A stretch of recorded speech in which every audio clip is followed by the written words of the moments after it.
Rise up!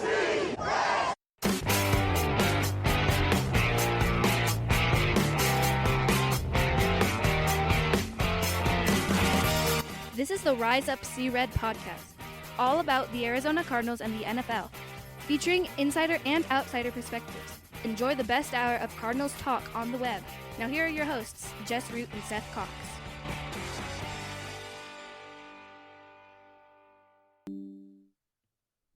Hello, Arizona Cardinals fans, and welcome to the latest edition of the Rise Up See Red podcast. I'm your host, Jess Root from CardsWire.com, the USA Today NFL Wire site covering the Arizona Cardinals, and with me in our second show of the week and our first preview show of maybe two, I don't know if we'll have a second one this week, is Seth Cox from RevengeOfTheBirds.com and one of the hosts of the original Draft Breakdown podcast. We're episode 504, and this is our preview, predictions, and pop bet show, but we added another P, and it's Pro Bowl. So we're going to talk Pro Bowl, previewing the Seahawks game, making our picks and predictions, and we'll talk some prop bets as well, Seth, as we go into the final weekend of the season. We now know the Pro Bowl, with the Pro Bowl members. The Cardinals was mildly surprised. I'm not surprised, but I am surprised. The Cardinals get one Pro Bowler, and that's safety Budda Baker, 5th season in a row as a starting safety, 6th time in his career. And nobody else was even an alternate. Now, how surprised were you that there were no alternates? How surprised were you that Budda made it this year in a year which he missed 4 games, and statistically he's been I think he even missed 5 games total. But yeah, I mean, it's interesting that he made the Pro Bowl, not just made, but is a starter, which means players and coaches, because I think it's a third, right? Yeah, and he did not crack the top 10 in previous years. In previous years, he's been a top 10 vote getter at safety. This year was not. He did not crack the top 10, and so this was all about the cachet of respect that he has from players and coaches. Yeah, and so like that's a huge thing. Yeah, he did miss 5 games too, which is crazy to even think about that. But he missed 5 games, but he's got so much respect from the coaches and players that to earn a starting means that he was the majority guy on those things, right? And so especially when you're not even top 10 in the voting, and we're already seeing the cries, Antoine Winfield Jr. had a better year, and I mean if we're going to be completely honest and transparent, he did have a better year. Oh, for sure. There's nothing wrong with saying that, but Budda's developed enough or acquired enough cachet in the league that it's fine. Like this is, and you have so eloquently talked about this for years that eventually it stops being about what you did and more about who you are. Oh, totally. And that's where Budda is at this point. Like, it's not, I don't want anybody to think that we said Budda played poorly or didn't deserve, but like, look at this. And again, this is one player that he made it over. Antoine Winfield Jr.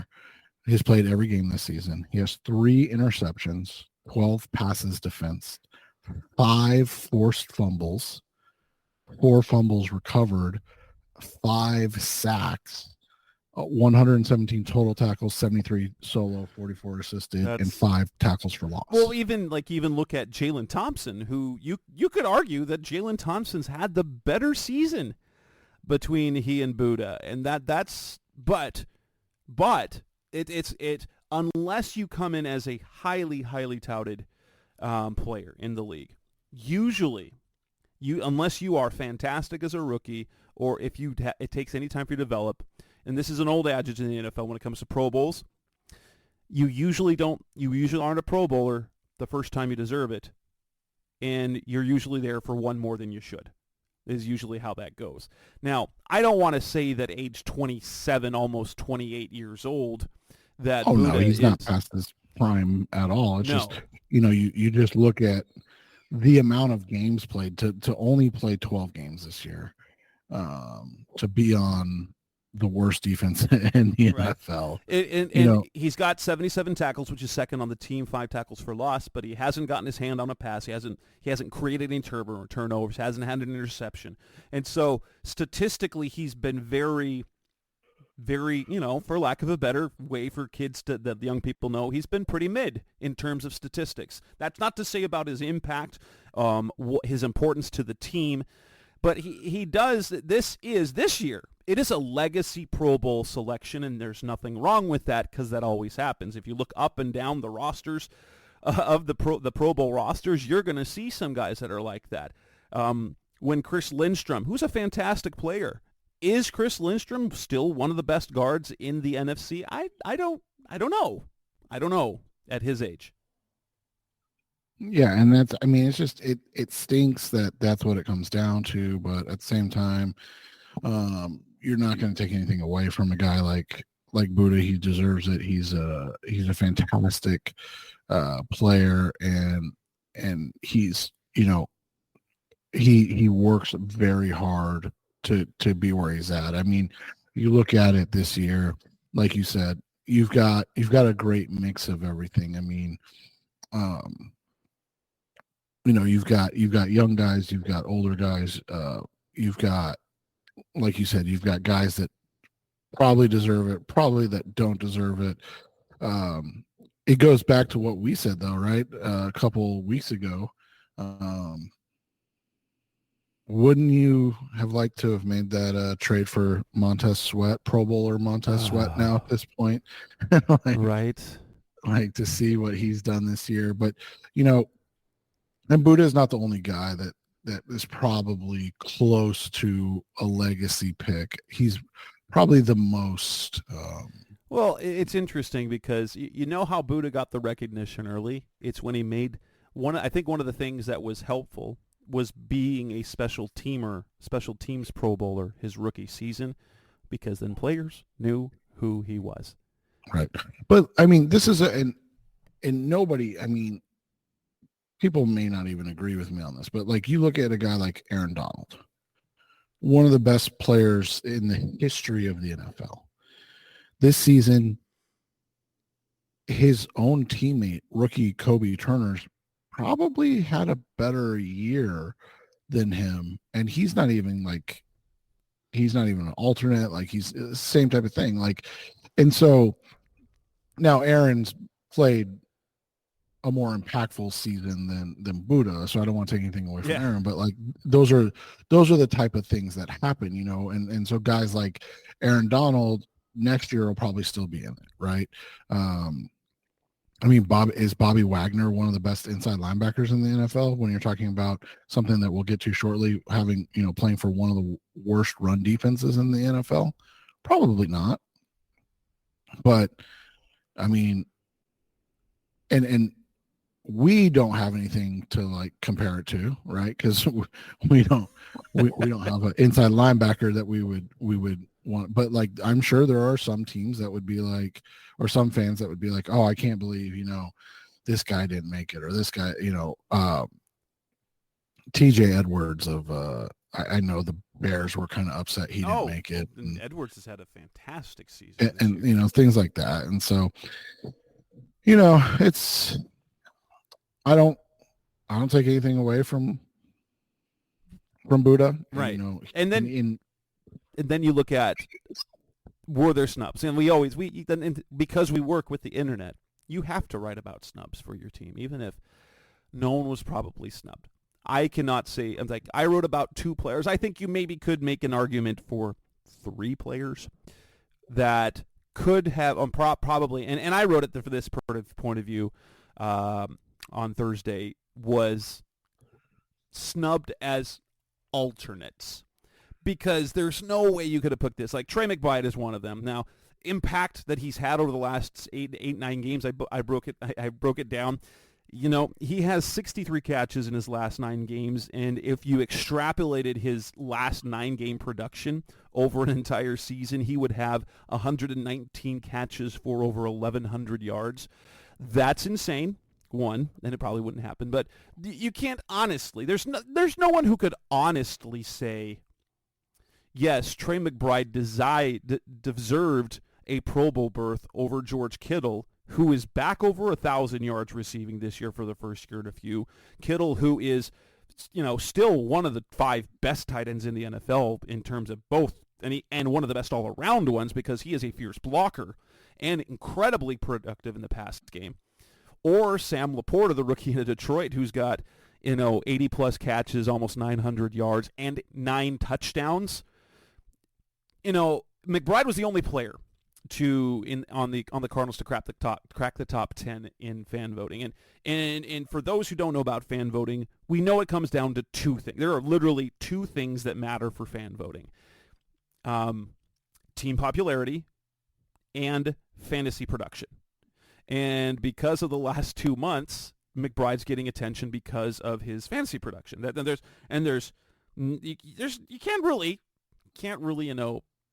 criticize that, because that's how fans are going to know about players from other teams. You either vote for your team's players, and then the more popular teams, or the teams that are more popular nationwide or having a great season will get those votes. Or 2, they're players that get recognition for fantasy numbers.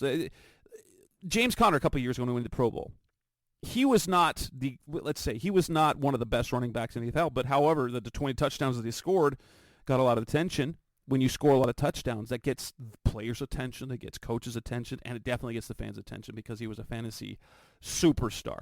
And so Trey McBride's not quite there. And Matt Prater probably deserved alternate status, in my opinion. There's a lot of other good kickers, but you definitely couldn't put him in over Brandon Aubrey, who's been perfect on 35 field goal attempts this year for the Cowboys, in the mix of it there.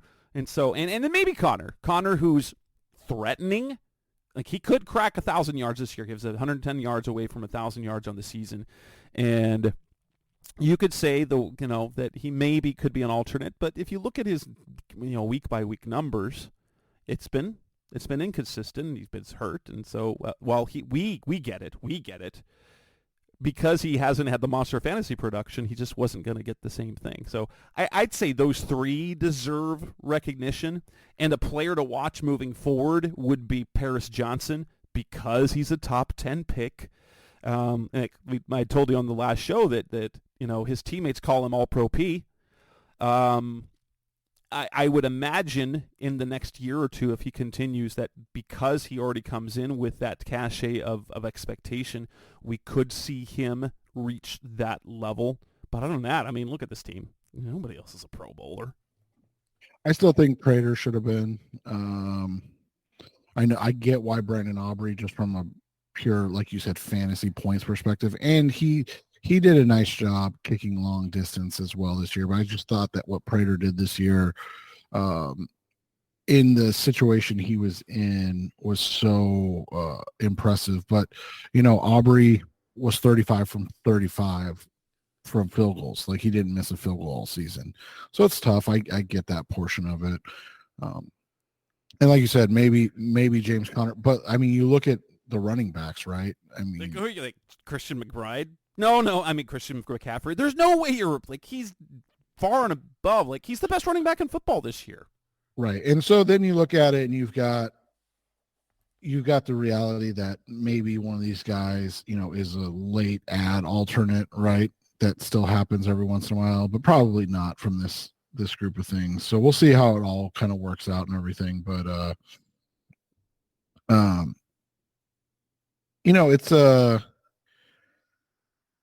it was a bit of a surprise when I got the email, because it came about 6:00 last night or whatever it was. Yeah, it was that. And I kind of just didn't even open it because I didn't expect anything. And then I was like, wait, did that say Pro Bowl on the header? And so I went back and looked, and I was like, oh my gosh, it does say Pro Bowl. What is going on? So that was where my head was. I typically have pre-writes for it, and I quite frankly didn't even pre-write it because I was like, they're not getting a Pro Bowler this year. Yeah, that makes a lot of sense. Coming next on the Rise Up Sea Red podcast, best of Cardinals talk on the web. Let's move on and look ahead to Week 18. The Cardinals take on the Seahawks. We'll preview the Seahawks as a team. That's coming next on Rise Up Sea Red. We're back on the Rise Up Sea Red podcast, best of Cardinals talk on the web. We play the Seattle Seahawks this Sunday afternoon at State Farm Stadium, 2:25 p.m. Arizona time, and this is an interesting thing because the Seahawks, the last time we saw them, they were 3-2. They won the game. They were 4-2, and it was a very interesting game because the Seahawks turned the ball over 3 times. The Cardinals won the turnover battle, but lost 20-10, and it was a rough game. We talked about in that show, leading up to that show, just how great their run defense was, and I went to look and see if that was still the case, and here we go, and they are, in yards per game, they are now the third worst team. They allow the third most rushing yards per game, 134.1. The Cardinals, of course, allow the most rushing yards per game at 143.5. But even so, like, yards can be deceiving. You look at the yards per carry. They are 4.5 yards a carry that they're allowing, which puts them 32, 31, 30, 29, 28, 27, 26, 25th in the NFL when they were a top 10 team or a top 5 team when they entering Week 7 earlier this season. They're just coming off a game in which Pittsburgh ran all over them. They were over 200 rushing yards against them, and you look at their team. They've over the last 4 games, offense has been not great. Now, granted, they are 2-5 in their last 7 games. They are on the brink. They are the number 8 seed right now. To make the postseason, they need to beat the Cardinals, and they need the Bears to beat the Packers, which I think is a possibility the way the Bears are playing. That said, this is going into this is a winnable game, and we're going to talk more about that in the preview part as we talk about keys and things like that. But their defense. Look at the last several weeks of. Now, they've got 2 games. They only allowed 17 points to the Eagles. They looked great. They only allowed 17 points to the Titans, but the Titans don't score points. But since in that 7-game stretch, they lost 17-16 to the Rams. They gave up 31 to the 49ers, which is understandable. They gave up 41 to the Cowboys, also understandable. They gave up 28 to the 49ers, also understandable. But they gave up 30 to the Eagles, to the Steelers. And if you're giving up 30 to the Steelers, something's wrong, because we know the Steelers are bad, although Mason Rudolph has added a little bit of a spark. So this defense is suddenly, while there's it can be good, is not the same good that it was. No, and you look at it, it's kind of crazy to look at, but you broke down some of it. I've kind of looked at the last 9 games for the Seahawks. So at one point this season, this team was sitting at 5-2. And the last 9 games, they're 3-6. They're averaging less than 20 points a game, 19.4, and they're giving up over 27 points per game. So it's kind of a historically bad fall if you look at it. I mean, their wins, the only impressive win was that game over Philadelphia where they beat them 20-17. And we know Philly's a fraud right now. Yeah. Sorry, guys. And so you look at it, and in their other wins, they beat Washington 29-26, barely beat Washington. They beat the Eagles, like I said, 2017, and then they beat the Titans 2017. Their 3 wins are combined 9 points. They're giving up almost 400 yards per game. They're barely getting over 300 yards per game on offense. And then, like we talked about, their vaunted run defense that was number 1 in yards per game and 5th in yards per attempt is now 30th in yards allowed. 30th and 25th in yards per attempt. Those are just baffling, insane numbers to see that go. Because, I mean, they play the Cardinals week 7. So it was week 6 that we looked at those numbers and we were like, this is a really good run defense. And you got to remember too, the Cardinals even ran the ball well against them in that game. I mean, I think the Cardinals ran for, and that was without Connor too. And they had, DeMarcado had 58 yards. Josh Dobbs had 43 yards. Rondell Moore had 24 yards. So like they did a nice job running the ball against this team the last time they played them. And now you're talking about a team with Kyler Murray, with obviously James Conner back healthy, with Michael Carter added into the fold. And now you're just seeing a different type of running game and an offensive line that seems like it's found its groove in run blocking. So it's going to be really interesting because it's just such a change from what we saw overall. And I talked with John Gilbert of Field Goals and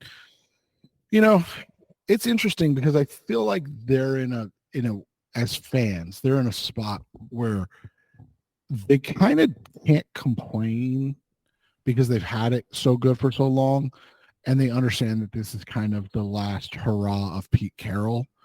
And so you don't necessarily want to push him out. So you're kind of letting or allowing him to finish on his own terms. And at the same time, it's kind of setting back this franchise, right? A little bit, like not in the sense of like, oh, they're never going to be good again, but in the sense of like, hey, this isn't, this team isn't going to be as good as they potentially could be. And so that's what's really interesting to kind of look at and see, because overall there just seems to be a lot of disconnect with everything. I mean, again, this is a team that is struggling kind of in every facet of the game, despite having guys like DK Metcalf, despite having guys like Kenneth Walker. I mean, they're still having decent seasons, but you look at it, they're really, really, and I mean really bad along the offensive line. They've had just an absurd, devastating amount of injuries that they've had to deal with this season.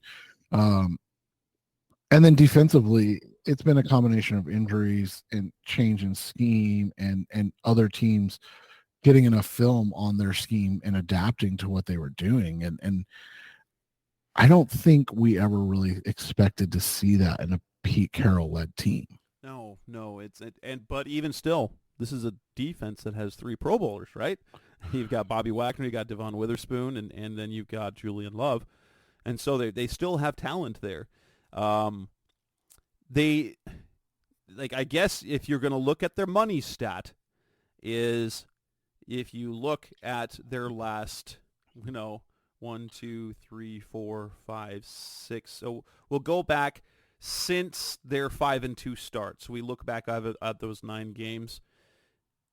It comes down to this. They don't turn the ball over, they win.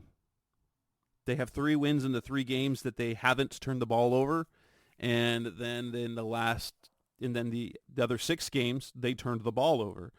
Their defense has been okay at creating turnovers. They haven't created one in the last 2 weeks and in 3 of the last 5. But it really comes down to, are they giving, because they've struggled kind of offensive and their defense isn't as good.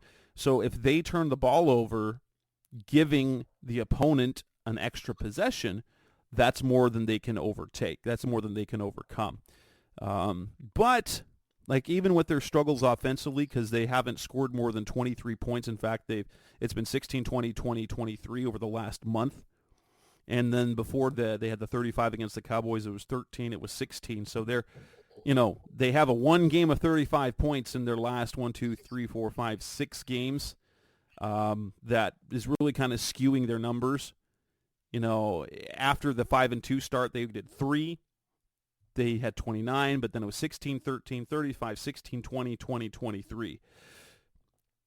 If that's the offensive production that they're getting, they're turning the ball over, that's going to be really hard to overcome. But at the same time, you look at those numbers and you can see, they're like against Washington, they rolled up nearly 500 yards of offense. They had over 400 yards of offense against the Cowboys.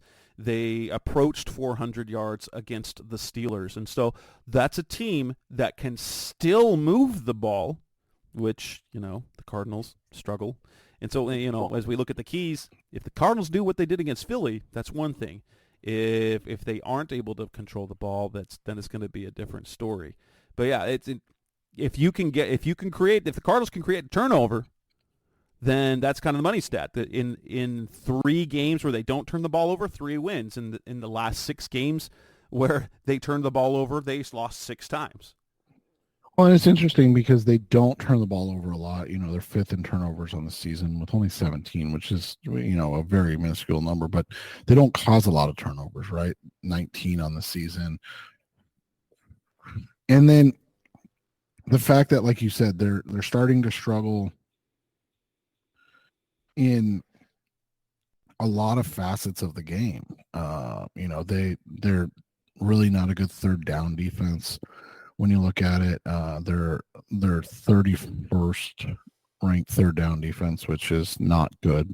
The last I checked, they give up more first downs than anybody in the league, which is again a baffling stat, right? Like, how do you give up?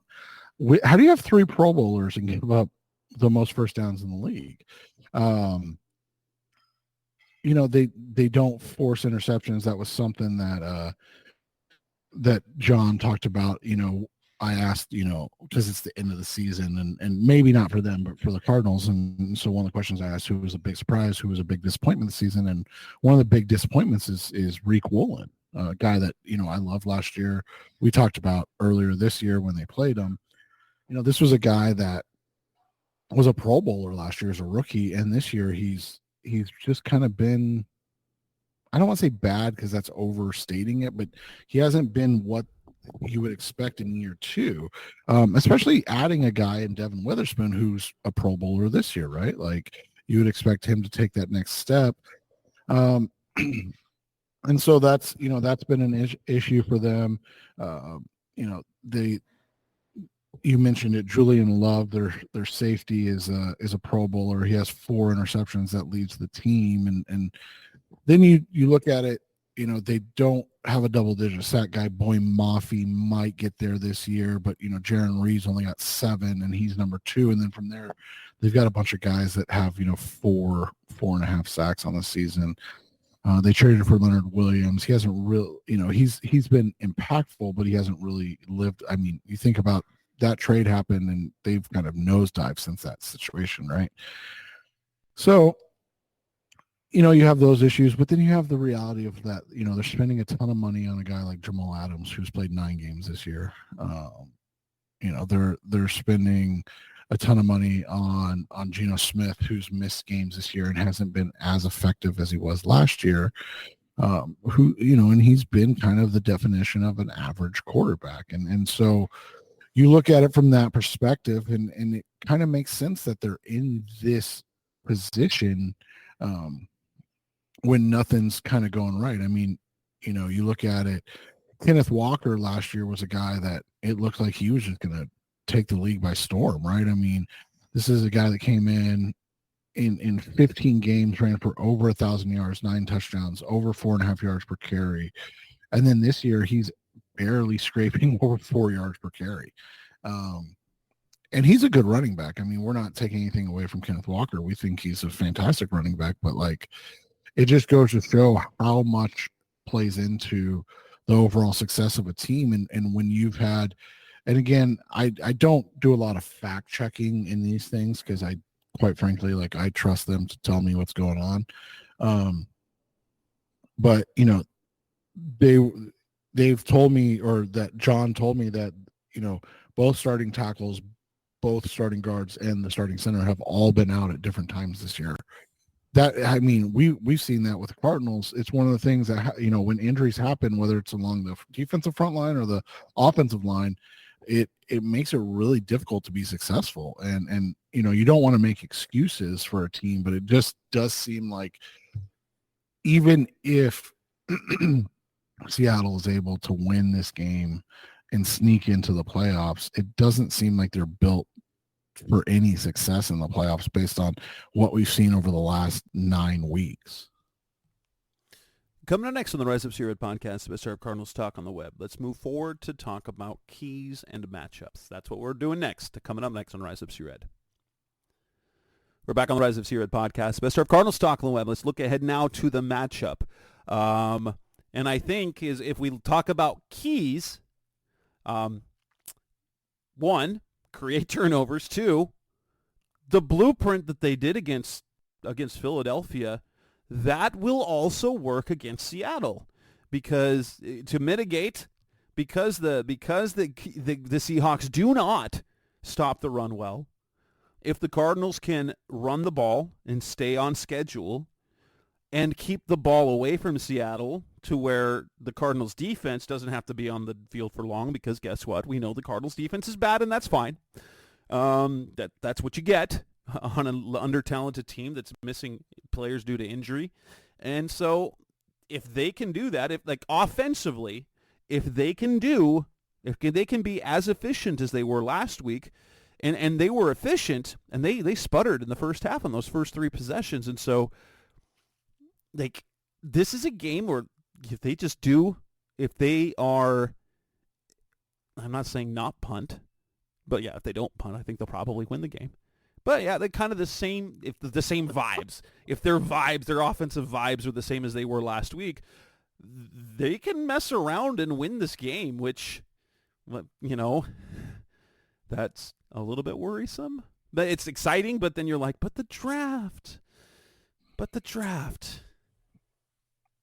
Yeah, and that's where you're at this point, is you're looking at it and you go, what's the right answer? Where do you get to, things like that. And it just seems like this team is in a good space where it's more important for them to have success, or, to feel that success and continue to build that momentum forward, than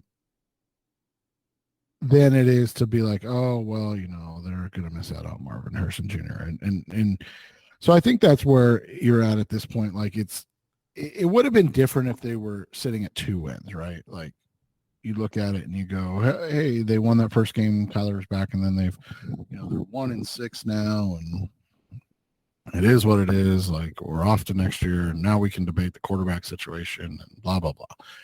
But I think with how it's played out, you're kind of like, all right, is this team good enough to game plan and scheme up a win against a superior team? I mean, while Philadelphia and Seattle are not, what they were last year by any stretch of the imagination, they're still a superior team to the Arizona Cardinals, right? So the exciting thing is if you end up being the better coach team, right? And when was the last time you could look and be like, oh yeah, the Arizona Cardinals are better coached than the Seattle Seahawks? I mean, it's been at least since BA was here, right? Yeah, and even then, Pete Carroll was doing his thing. So Bruce Arians, it's been a while. It's been a while. And so you look at this game, saying it comes down to the run game is simple. It really is, but that's what this team is kind of done well and created as its identity. And wouldn't it be cool to see James Conner get over 1,000 yards on this season when he missed 4 games, on a team that struggled so mightily throughout the season with just different aspects of everything, and then to see Kyler get, and I know it's not a lot, but like to see Kyler get like 10 or 11 touchdown passes on the season, God forbid 12, right? Like, and he's averaging 1.5 touchdown passes per game. Then you're like, okay, that's 28 touchdowns on the season. That's, I think he's at 3 or 4 rushing, so you're like, oh, you're talking about a 35 touchdown season and things like that. Like, it's just one of those, situations where I think you have to be excited about what the possibilities are and what you could potentially see. And the way that this team comes out and competes is going to be really interesting to me, because at the end of the day, that's kind of all we ask for, right? Is that they come out and compete.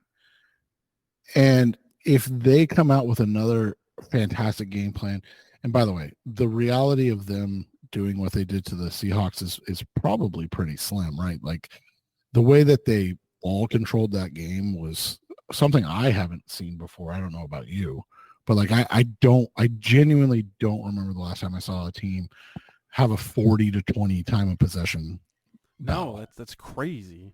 And so, if that happens again, I mean, if that happens again, you're going to have to like tie Jess and I down heading into next year, because we're going to be like, this team is really freaking good. Like this team has a chance, because like that just doesn't, I mean, it genuinely a 2-1 time of possession thing just doesn't happen in the NFL. It's just not something that occurs. And so if it happens, back-to-back weeks in let's be honest, must-win games for the opponents, like the only thing we're going to say negative about Jonathan Gannon is like, why didn't you figure this out earlier in the season, right? Like, why didn't this be one of the things you did earlier in the season? So, I think the game plan's there for the taking. I mean, I truly don't know if Seattle can stop Arizona on offense, but we all know what the flip side of that is too. Right, and I'm going to point to one thing. The Cardinals have been absolutely awful against NFC West running backs. I wrote about it a couple of weeks ago after Christian McCaffrey went off on them again.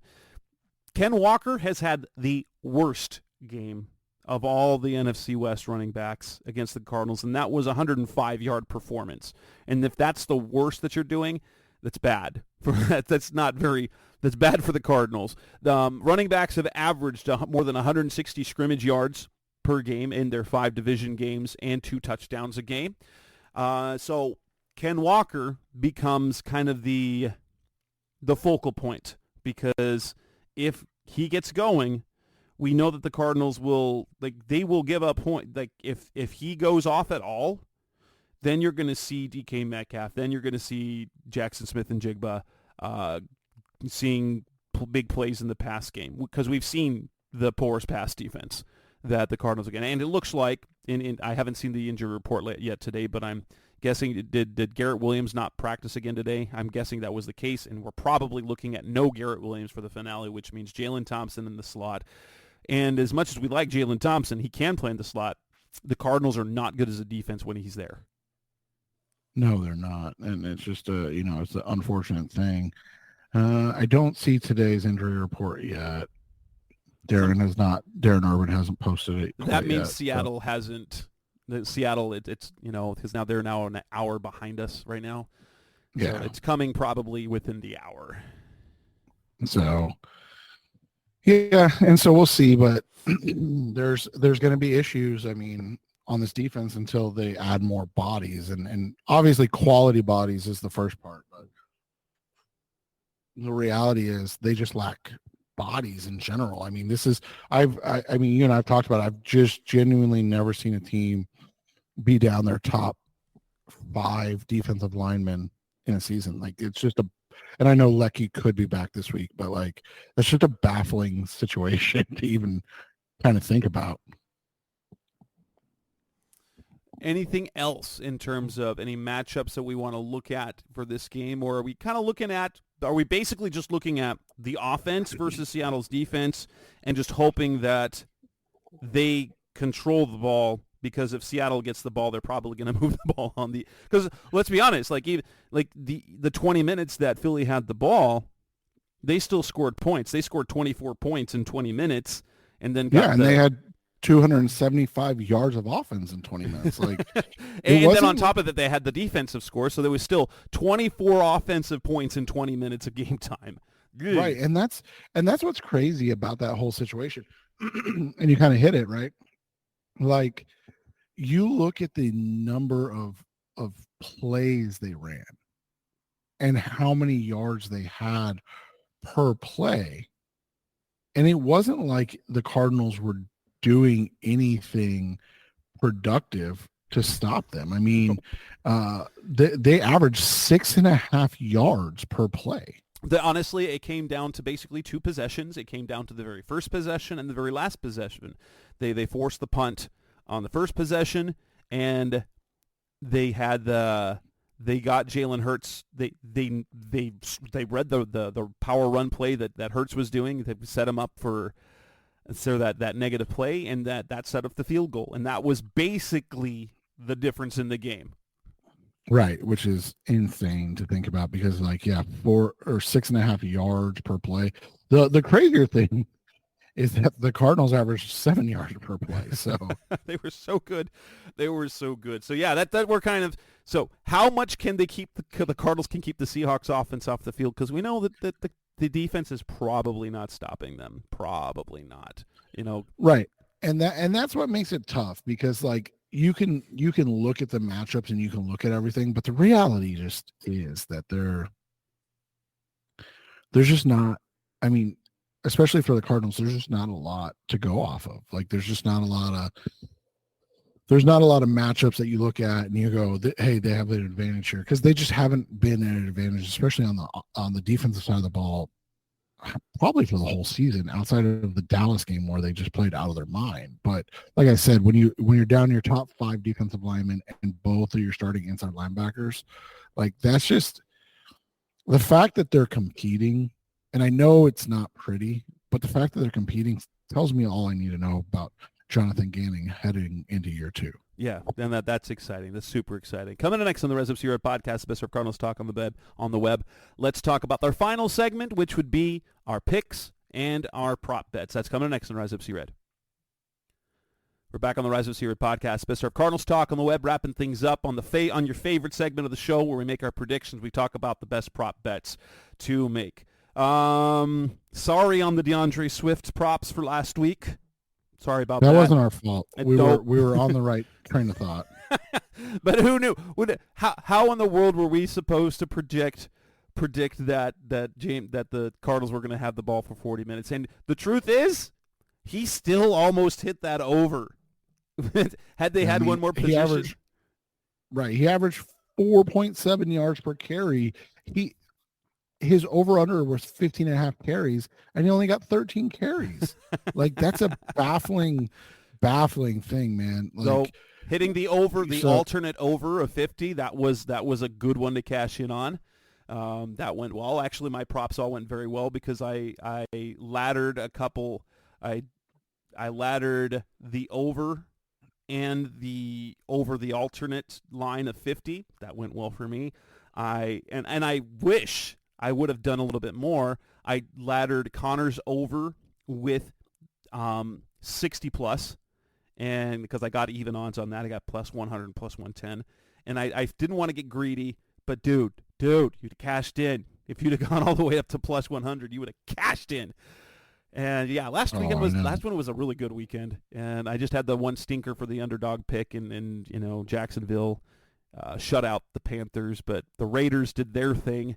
I went 2-1, so I'm back on the winning side of things there. But let's look at the props that we have this week. We actually have on a Thursday afternoon some player props, which is kind of weird. It's kind of rare. But we don't have anything on Ken Walker. But I'm going to be super interested where they set the Ken Walker one at because, their offensive line is just so bad, man. But so beat up. But if we look at what the Cardinals have done against the NFC West running backs, I still think it's not a bad play to wherever it is.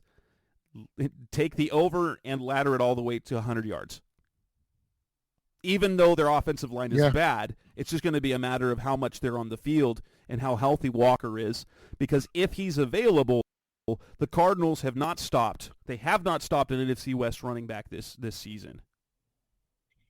Yeah, and I would mimic anything that Connor's getting right now. So on DraftKings, he's at 69.5. I would mimic anything that if Kenneth Walker's in the same vicinity, I would mimic that. So 69.5, 80, 90, 100, and if you're feeling froggy, go up to 110. So you bet the 1,000-yard season for Connor. That's up to plus 360. Nice. I like his ladder this week. We explained why earlier. If you need to rehash that, go back to the beginning of the show. Seattle's run defense is bad. It's bad, and too bad. Like at least on BetMGM, they don't have anything for Michael Carter, because if they're staying on the field, and the great thing about this last week is that the reason why Michael Carter got so much more, get the touches that he did, is because they were on the field so much. James Conner got his touches, and they weren't in the passing downs, which meant that allowed Carter to come in because it's always DeMercado in the pass downs. And they don't have anything on him. Otherwise, I'd be interested in that. Now we look at, take this one. James Conner, longest rush, over 16.5. I believe he's had one each of his last 3 games. Yeah, do that. Take that. He's not only been steady, he's been explosive. And the Seattle defense is not good, so let's do that. Let's do that. The other one for the Cardinals that I like is Greg Dortch's over. He's at 35.5. Seems low based on what he's done this year. And BetMGM is 34.5. So if you want an extra yard. Sorry. That is correct. I had it wrong. So 34.5. I was looking at Michael Wilson's 36.5, which isn't that weird that he's more? Have they not been paying attention to the games? I don't know. Well, and Dortch played really, really well, and that's something to talk about over then. But yeah. But I mean, the last 2 games he's over that number. You can do a small ladder if you want to 50. If you're feeling froggy, that's plus 200. Yeah. He was at 45 the week before on only 2 catches, and then obviously 82 last week. I wouldn't go crazy. I wouldn't take him up to 80 again. Like that's just asking to lose money on stuff like that. But Trey McBride's 55.5. I like. Yeah, because he missed it just last week at 45. I want to say, right? He had 45 last game. 40 something. So just a smidge short, 48. So yeah, he was real close last week. And again, this is a much worse defense in terms of statistics of what we've seen over the last couple of weeks. I would, any of the big 3 receivers for the Seahawks, I would take their over. DK's 68.5. Jackson Smith and Jigba's 44.5. Tyler Lockett's 51.5. They haven't had great years, but like we talked about the Cardinals pass defense, like the only chance the Cardinals have is to keep away the ball. So and so if you're betting that happens, then don't play it. But again, I've never seen anything like last week before. Like I've watched a lot of football in my life. I've never seen anything like that before. Matt Prater's plus 110 for over 1.5 field goals made. You know me, I fire on that every single week if I can. I like that one. So, Gene, let's do it again. You got plus odds on Kyler, and over 1.5 touchdown passes at plus 120. I like it. I think he's hit a groove. The offense has hit a groove. And he's he's getting guys open. So Michael Wilson, I was real happy for Michael Wilson because it looked like he'd turned into a bad player, but then to bounce back the way he did, and if you want to go with an anytime touchdown score, Michael Wilson gives you plus 230 odds. That's real juicy there. Yeah, and I like that plus 124 on DraftKings. So I think you said plus 120 for yours. So slightly better odds, but at that rate, it really doesn't matter. Play whatever the book is you play. You mentioned Michael Wilson, anytime touchdown plus 250. Another one I like in this one is I do like Trey McBride as first touchdown score. It's plus 1100. Ooh. It's a bit of a long shot, but if you the way want that that one, BetMGM's a little bit better at plus 1400. Okay, yeah, so even better. But the way that their first series have gone, obviously you need the Cardinals to receive the ball, because if they don't receive the ball, it's probably going to be Seattle that scores first. But the way that their scripted series have gone have just been so crazy productive and good that typically it's James Conner, and it probably will be James Conner, and his number's not bad on DraftKings at plus 600, but I like the little bit longer odds on a small bet on that to make a little bit of extra money on those. I actually play those every single week. They're just fun bets to start the game off with, kind of just, and it's typically, like I said, it's typically James Conner, but it never hurts to try something different. Nope. You mentioned earlier the ladders that we ran last week and how much those worked out. This week you've got a couple interesting ones that I wanted to throw at you. The first one, both teams to score plus or 25 plus points is plus 300. Ooh. And both teams to score 30 plus points is plus 700. Ooh. That's close, because I don't quite predict that for my final score, but that wouldn't be a bad way to go. Let me pull up the alternate line, the alternate total, that is, and let me see if we can give you a little value number there. Dun, dun, dun, dun, dun. Oh, wait, I'm looking at totals, full game.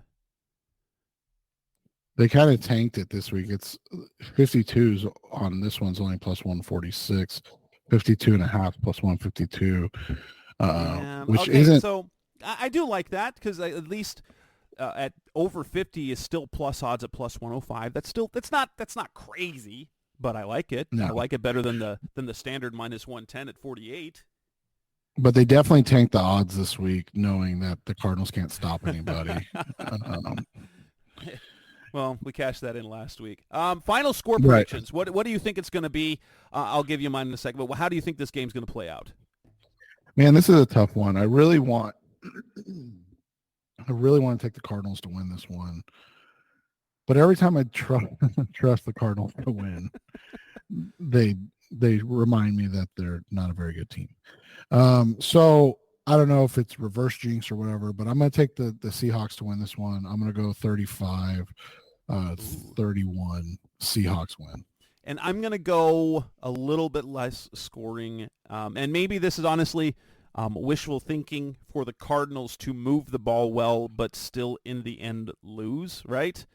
I have the Seahawks winning 28-24 or 27-24. Where you see the Cardinals, or maybe, is that what the score I predicted? Yeah, I think that's what I'm going with for that one. Actually, I need to pull that up. Because I wrote, and because honestly, what I really, really want to happen is that the Cardinals lose. I don't want to play around with that stuff, as I want them to play well and then to unfortunately lose at the end. So I picked 27-24. I said, and plus, and I think they're going to regress just a little bit. They won't be able to do everything they did against the Eagles, and I think Seattle's going to lock it down a little bit more, especially when the playoffs are on the line, and it'll go back and forth ultimately. I don't know if it's a game-winning field goal that they get at the end, or a late touchdown that Geno Smith, and it's rather than Kyler having the ball last, it's the Seahawks, and they come away with a 27-24 win. That still should put you over the 50, gives you a 51 total. The Seahawks do cover that, at least the initial 2.5 point spread. It's looking like right now, what is that? What is the line right now? Is it 3?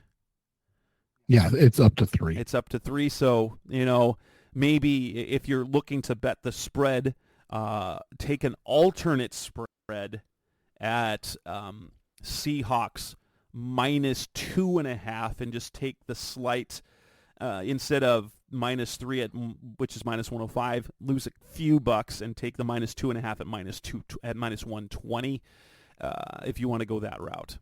And then, I mean, the money line's not terrible at -145 if you're not worried about the spread. No, I don't think so at all. But, this is going to be an interesting one because the Cardinals have found the blueprint, but it's a hard blueprint to replicate. And so for that reason, I think that they can win this game, but I wouldn't, like we said, I wouldn't pick them to win. And then that's what's tough about this situation. So both predicting a Seahawks win, but both predicting the Cardinals will look good doing it. And with that, we'll wrap up this edition of the Rise Up See Red podcast, best hour of Cardinals talk on the web. If I am not, because I have not heard from Tim yet, I haven't gotten a hold of anyone for another show. So maybe the next show that we will have will come next week when we start the off-season schedule, and then we'll have to look at how we're going to handle our off-season content. There's lots to talk about. That's Seth Cox. I'm Jess Root. This is episode 504. Thanks for listening, as always. Thanks for listening to the latest edition of the Rise Up See Red podcast. Listen to previous episodes and subscribe to the show on Apple Podcasts, Stitcher Radio, Audioboom, or many other podcast platforms so shows are delivered directly to your mobile device. Please give the show a 5-star rating and always support the sponsors who support the show. We'll be back soon for the best hour of Cardinals talk on the web. Rise up, Red Sea, be Red, See Red, and of course, Rise Up, See Red.